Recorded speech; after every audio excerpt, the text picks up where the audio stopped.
దేవుని పరిశుద్ధమైన ఘనమైన నామానికి మహిమ కలుగునుగాక. మన ప్రభువును ప్రియరక్షకుడైన యేసుక్రీస్తు వారి ప్రశస్తమైన నామంలో మీ అందరికీ నా ప్రేమ వందనాలు తెలియజేస్తూ ఉన్నాను. ఈ దిన మన ధ్యానాంశము నెహెమ్యా గ్రంథము 6వ అధ్యాయము 14వ వచనము.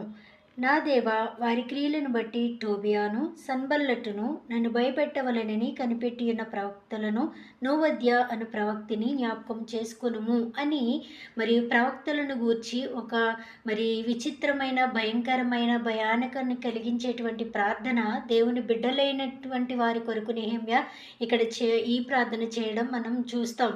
అయితే ఎందుకు ఇలాంటి ప్రార్థన దేవుని బిడ్డలైనటువంటి వారిని చూడు ప్రభువా అని, చూడు దేవా అని ఒక విజ్ఞాపన చేస్తున్నట్లుగా మనం ఇక్కడ బైబిల్ గ్రంథంలో చూస్తాం. ఎందుకని ఇలాంటి ప్రార్థన చేశాడు అని అంటే, నెహెమ్యా భక్తిపరుడు, నెహెమ్యా ఒక గొప్ప ఉద్యోగము కలవాడు, నెహెమ్యా ఒక గొప్ప కార్యానికి పూనుకున్నటువంటి వ్యక్తి.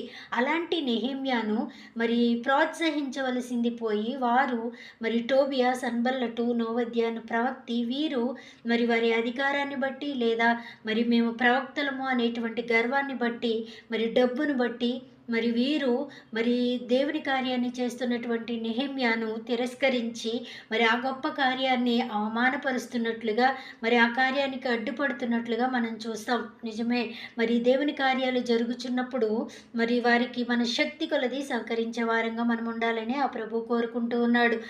అలాంటి జీవితాన్ని కలిగి ఉండాలి. కానీ ఇక్కడ ఈ ప్రవక్తిని, నోవద్య అనే ప్రవక్తి ఒక చెడ్డ ప్రవక్తినిగా బైబిల్ గ్రంథంలో నిలిచిపోయింది. నోవద్య అనే మాటకు దేవుని సాక్షి అని అర్థము. ఈమె దేవుని సాక్షిగా ఉంటూ దేవుని కార్యాలని ప్రోత్సహించవలసింది పోయి దేవుని యొక్క పని చేస్తున్నటువంటి నెహెమ్యాను అడ్డగించినట్లుగా మనం చూస్తాం. నిజమే, ఇలాంటి ఈ స్త్రీకి కలిగినటువంటి ప్రవర్తన మనము కలిగి ఉండకూడదని పరిశుద్ధాత్మ దేవుడు కోరుకుంటూ ఉన్నాడు. స్త్రీలైనా పురుషులైనా దేవుని కార్యాలు జరుగుతున్నప్పుడు మన శక్తి కొలది సహకరించే వారంగానే మనం ఉండాలని దేవుడు ఆశపడుతూ ఉన్నాడు. దేవుని కార్యాలు జరుగుతున్నప్పుడు అది మంచిదా చెడ్డదా అని దేవుడు పరీక్షించే దేవుడై ఉన్నాడు. తప్పనిసరిగా ఎవరి క్రియాఫలము వారు అనుభవించేవారే ఉంటారు. ఎవరు పుణ్యము చేస్తే మనకి రాదు, ఎవరు చెడు చేసినా మనకి రాదు. ఎవరి క్రియల ఫలము వారే పొందవలసి ఉంది. దేవుడు లెక్క చూసే దేవుడు. దేవుని కార్యాలని ఆపేటువంటి ఆ చెడ్డ పనులు మనం చేయకూడదు. ఈ ప్రవక్తిని చెడ్డ ప్రవక్తినిగా వారితో కలిసి ఉన్నట్లుగా మనం చూస్తాం. నెహెమ్యా అందుకే అలాంటి ప్రార్థన చేశాడు.